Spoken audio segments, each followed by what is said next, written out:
AI generally is the big technological leap of our time that is changing so many different things. And it's really wild to be working with you in a space that's leveraging all of this.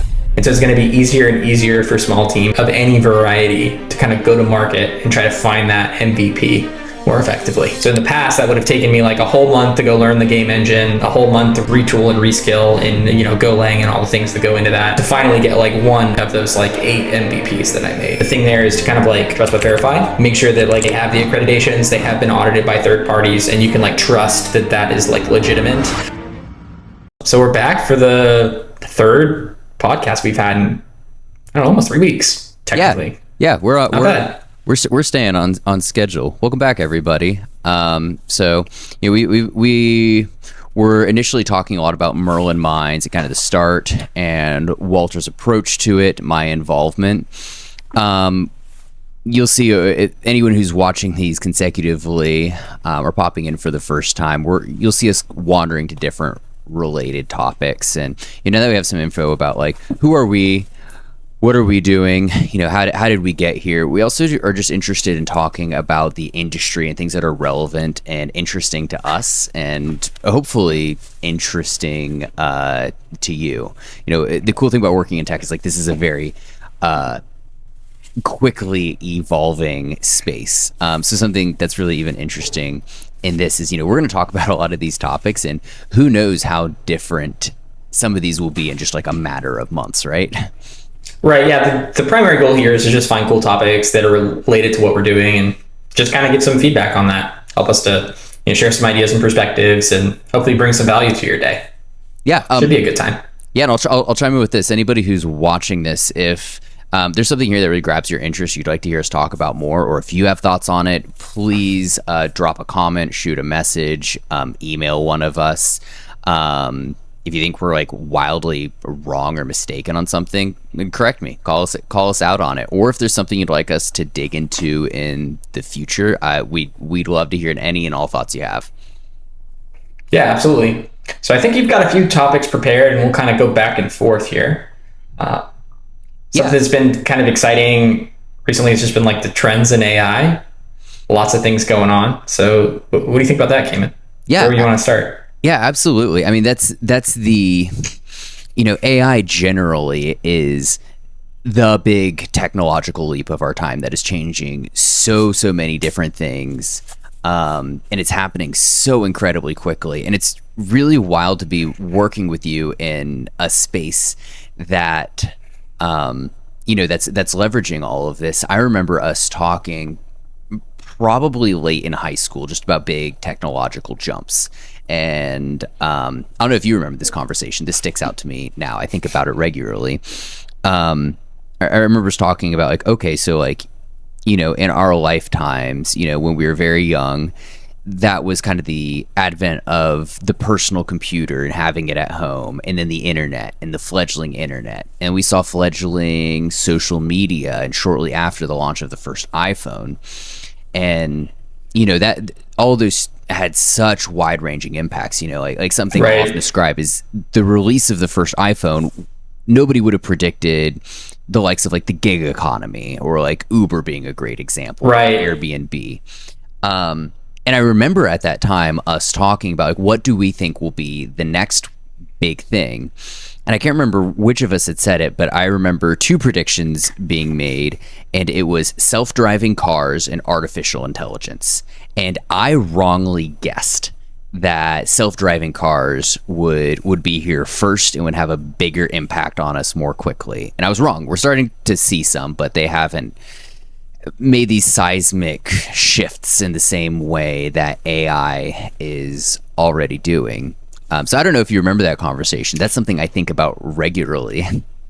Yeah, I don't remember that conversation, but then again, I don't remember what I had for breakfast today. So that's fair. So yeah, I just kind of wanted to talk about some of like the current trending topics with this. And this is a neat topic. This is something we could revisit endlessly. And I'd imagine anybody watching this has had it intersect into their life in some way, whether they've played around with chatgpt, or if it's integral to the day-to-day operations or has revolutionized their business or, Sure. led to them getting laid off. There's so many different things. So I just kind of want to chat about some of these different topics. Yeah, I think like before we jump into the topics, one of the things I'm seeing more and more, and this is also something we're doing with our product Spellcarver, is just like finding what they're calling like AI enabled startups and platforms. And the big thing there is just having agents that enable workflows and processes. So like moving away from like, hey, ChatGPT, do this, and that, to ChatGPT, you're an expert marketer, you specialize in SEO, given these questions that I've answered about my business, please give me a 10-step process to do XYZ. And then that moving forward into a space to where the agent can actually like take actions on your behalf. So that's kind of like a big move right now in the space, and something that, I'm thinking about and other founders should be thinking about too. Is there a way to enable your workflow or your processes for that agent, which is like the next stage? Yeah, absolutely. And it's wild to see that next jump in the evolution, because already, GPT made things so much more efficient. The fact that you could say, hey, help me with marketing, and then realize, okay, it's more effective if I give it these really specific instructions, right, and assign it this persona and give it all of this context, into being able to use all of that to do it well, to right. then just connecting those dots of all these things you could have done with it before. Now we're connecting the dots in a way just to make it so much more efficient and so much faster, to allow the people that are using these things to, spend less time on busy work and more time on the human parts and on the things that you're, that you're uniquely very good at, right?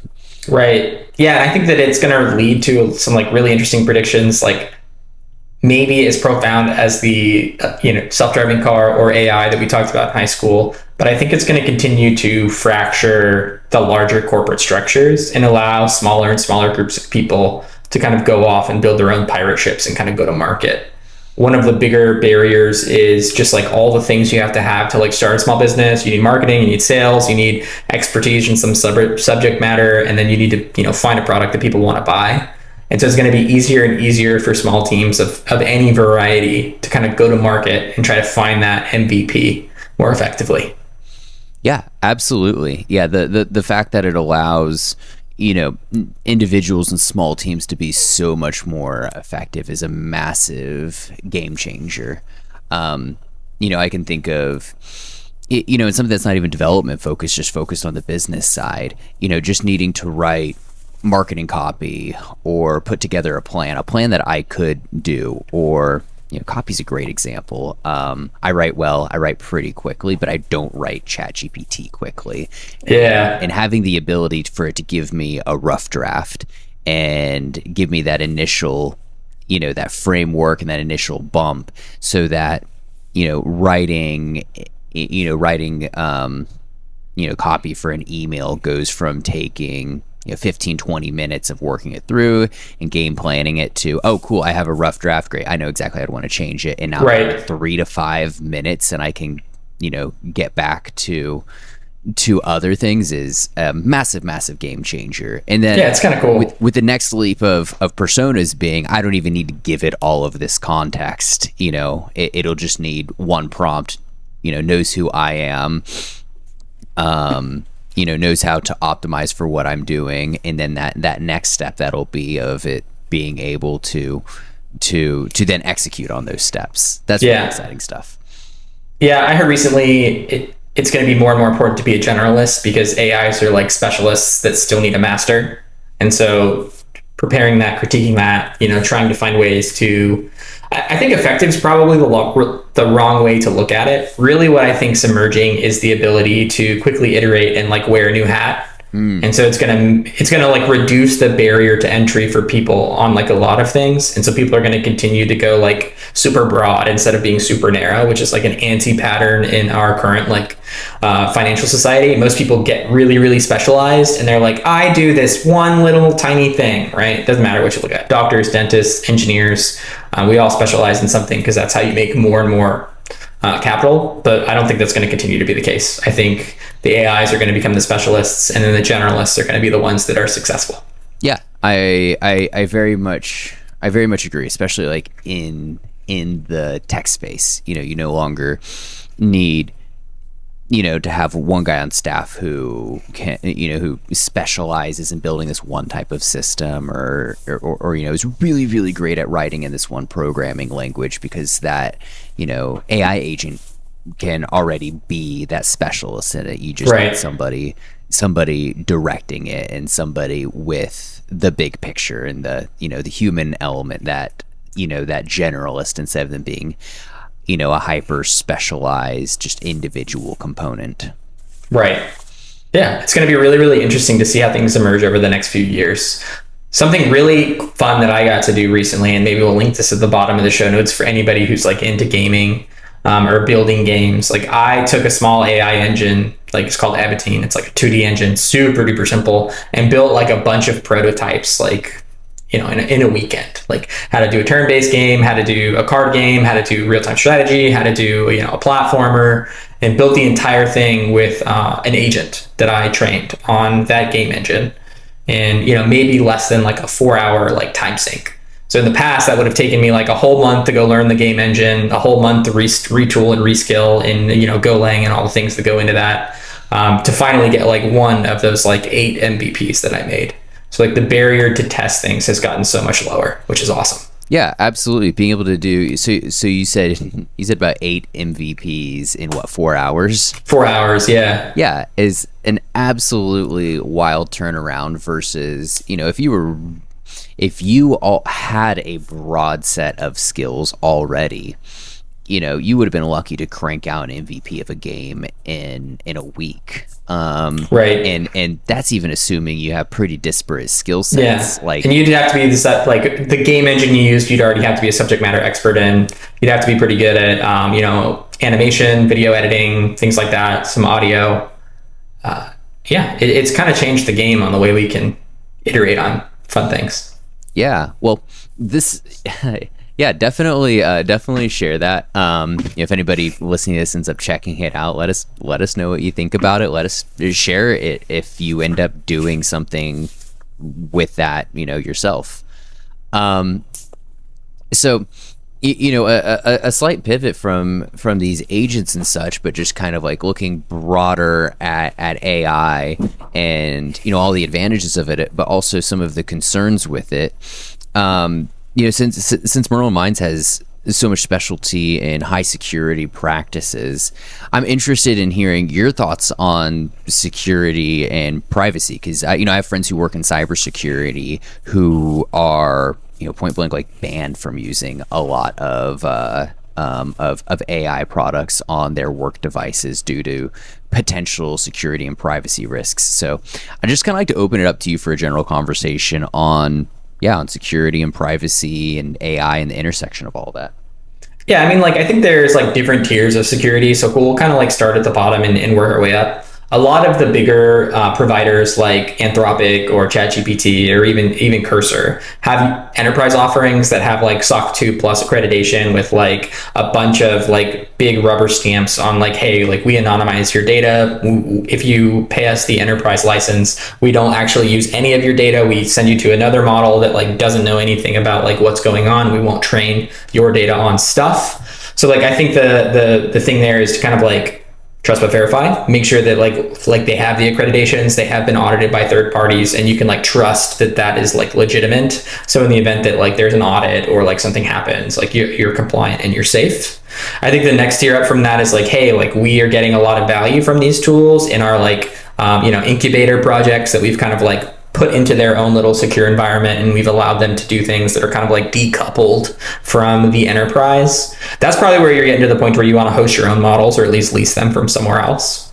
And hosting your own models comes with a whole like litany and suite of like platform infrastructure related tasks that we could probably help you with, right? And then lastly is like There's a lot of concern on like, hey, like we don't know what data was used to train these models. We don't know what data was used to kind of like form this entity. You're probably looking at a space where you want to start training your own models, which would be like most secure, right? Like you own the source code, you own the data science, you own the engineers, and you can kind of do that. Downside there is like the cost, the overall cost to do that is very, very high right now for a small firm. So it's probably not happening. So you're looking at like, 1,000 employees plus in an enterprise environment where you can sink, $500 to $1 million into training a secure AI engineer that you can use internally. Yeah, absolutely. So my understanding from that is, unless you are that 1,000 plus company that can spend $500,000 to $1 million company, then the best fit for most businesses is going to be, that low or that middle tier you described, right? Right. Yeah. Like a Grok or a Llama, like the code's open source. You can audit it. You can even see the training data that they used on everything to make that happen. So like your risk is much, much lower than like, oh, there was this new startup. We decided to use their API. They got all your source code and like that got leaked to like Russia or something. Right. I don't expect that as much from like ChatGPT or Anthropic, but like smaller companies, like if you're using like one of the things I would avoid just to make sure everything was cool, there are tools that will like consolidate all of your chats. So you can like log into Anthropic or ChatGPT, maybe to Grok, maybe to some third-party tools, and it like puts them all into the same UI. Like those haven't been audited by third parties, so you don't know what they're doing with your data. So that's where I'm like, hey, like if you're consolidating your data, your agents into like one UI, that's where I'd be concerned. I'm glad that we looped back to the accreditation and the auditing. For people who are looking into that for the first time, what should they look out for there? Is there any specific accreditation or really trustworthy audits that you would recommend people looking out for, or is it a case-by-case basis? Yeah, it will always depend on like what you need, right? Like if you're dealing with HIPAA or like government secrets, like definitely like, talk to your security officer, find out what their requirements are, find out why they're saying no, right? Because like that's the first step to understanding like, okay, cool, like we definitely need to go through this accreditation process to get what we need. But for the most part, like SOC 2 accreditation and like PII handling and CUI handling, there are standard audits for that, or CMMC high. There's a bunch of ways to make sure that like the data is protected the appropriate way. So Cayman, how do you see AI impacting your life day to day over the next 3 years? Ooh, I was ready for like at the right now. Over the next 3 years, though, I'll start with the right now. So yeah, I use it a lot. As I've said in other podcasts, I'm not a developer myself. I just work with this stuff a lot. But I do lean on it heavily. Sure. In a business context, I'm using it a lot to write copy or to do what you'd referenced earlier of like allow myself to be a generalist and allow that to be a specialist. So like for a new marketing, we're working on some new marketing campaigns, and right. I got Google Analytics certified, I think 6 or 7 years ago, and then it just didn't become a regular part of my job. So using ChatGPT to kind of like speed run, like getting back up to speed and the best processes for it. And these things be like, oh, that's right, I had learned this before. Okay, cool, this lines up with what I know, but having a framework so I wasn't having to go through all my accreditations again saved me tons and tons of time. For kind of more like fun day-to-day things, I think a great example is whenever I was in Boston last year, I got recommendations of some different places to eat. So like thank you, you recommended that stellar pizza place. Yeah, try go Regina's. back. What, so good. Yeah, Regina's. Yeah. Plug Regina's, absolutely. Regina's on the north end. If you're listening to this in Boston, please have a slice of pepperoni just for me. And then the restaurant we had where we had like the restaurant that we went and we had some big lobsters at whenever we were there together back in, I don't know, 2019. They changed everything. They got way fancier. I was like, okay, I just want like a really good lobster roll. And it was kind of last minute. There was a wedding, so like we were just busy with a bunch of different stuff. So I used ChatGPT. They just released the 4.0 model. And what I was able to do is I went in there. I was like, give me recommendations of the best place in this part of Boston. I think I was on the north end. I was like, give me recommendations on a place for a lobster roll. I'm looking for places with a 4.5-star rating or higher. I'm trying to not spend more than $30 on it. Right. And I'm looking for like a place that can, I'm going to be there with 8 people. Right. And it cranked out a list for me. I was like, cool, pick the best 3 according to that. And not only did it go and like compile that list, there was one of the options. It had an integration with Open Table. It was like, yeah, if you want, I can book you for your 8 friends, which was absolutely insane to me. Yeah. I have not tested that feature yet. I ended up with going to more of a walk-up place, but I think that's a great example of kind of, day to day with it, just kind of a fun piece. It's also been great for things like I'm engaged and I'm planning a wedding reception and just kind of helping be an extra, not like person, but almost like how you would use like somebody who's done it before. Be like, hey, am I missing anything? Right. Like, oh, that's right, cool. I did make all the plans for like the food and the drinks and the music and such. I forgot that I'm gonna need tables and chairs, just like a small detail, and that helped me a lot to make sure that I'm not showing up to my wedding reception and have 80 to 100 of my best friends and my family there, and they don't have anywhere to sit. Right. Yeah, I think that's crazy, like the progress we've made with these types of agents over the past 2 years. Yeah. And going over the next 3 years, on the business side, we're already incorporating a lot in our day-to-day business for me, managing our customers and such. And I have plans of using that more and more, not to make things more robotic and artificial, but for the exact opposite impact of saving me doing as much busy work, like organizing my contacts in a CRM and prioritizing who I talk to, using it to do that type of stuff so that I'm spending more time doing the human things, like meeting somebody for a consultation or a discovery. And if I'm using these AI tools to make my busy work more efficient and take a big lift from there, then that allows me to now meet with and help more people, and I'm not rushing in and out of every single meeting. I can actually spend more time, dig deeper into it, and understand that person's needs. Yeah, I think that's going to be super helpful. I audited startup software for acquiring small companies, and they had like a premium feature, which I thought was really cool, where they would like look at your LinkedIn and look at their LinkedIn and like try to find similarities and like prepare a script for you so you could like make that introduction, which I think is like super smart and helpful. Like even in sales or with the CRM, if it can like find that like human connection that you normally wouldn't be able to find. Yeah, absolutely. And just connecting the dots. So you had tell me how you answer the question that you asked me, I guess is what I'm saying. Yeah. So how will AI impact like my life over the next like 3 years? I think that it's going to like empower developers in a way that we've never seen before. I know there's like a lot of FUD on like, hey, this is going to take your jobs, and it might, but I think we'll have new jobs. On the counter end of that, I think, people that aren't interested in like growth and things like that, which I think is totally fine. Like you don't always have to be growth oriented to like move forward in your life, are probably going to get like ostracized as like the engines get smarter and smarter. So I guess kind of going to force this like capitalistic like push for the next few years, because there's going to be all this like equity to kind of like go after as the battlefield like gets bigger and bigger and bigger. So as far as like being able to go to market, like I feel so much more productive just with like Cursor and whatever AI entities I need to kind of like build better and more secure platforms.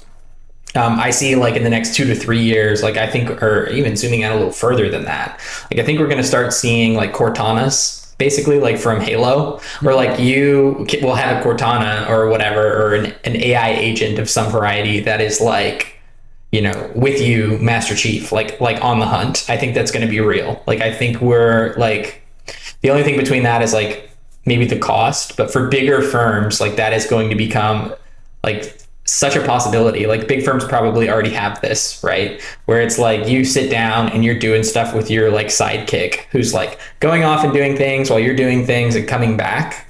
I think that's going to happen in the next year, maybe 2 years. And then like longer term, you know, and we kind of skipped over this, but for education, like I think children are going to be born and then they're going to get a shard of an AI, like an actual AI shard that is like a Jiminy Cricket that's with them from birth all the way through their like development process. And so like, you know, first time parents are always first time parents. It's not like you just like mysteriously like download all the parenting stuff and get good at it, right? You don't like automatically know like the learning styles of your children. And so it's like they'll be able to understand, oh man, he's struggling with math, she's struggling with math. Maybe we should do these like, they're kind of like a visual learner or they're a tactile learner. Maybe we should come up with things to kind of help them mature. So lower income individuals will have better access to education, which I think will be huge. And then lastly is like the big AI push. I mean, I think I'm going a little too far out here, Cayman, I apologize. But like there's like a running theory right now that like we're gonna enter back into, and this one's like kind of like scary, but you think about it, and it's like, oh, that makes sense. Into like a class system as soon as like the AI energy problem gets solved. Because once we get there, then we get to super intelligence where like the AI can relearn and train itself off of things and solve real problems. And so like people are going to get locked into their social economic like place based off of the amount of compute resources they have available to them, if that makes sense. Because that will be the thing that determines like who can solve what problems, because it'll no longer be bound by human potential. It'll be bound by compute resources, which is terrifying to think about. It's wild that we started from the like right now to like the maybe not so distant sci-fi future.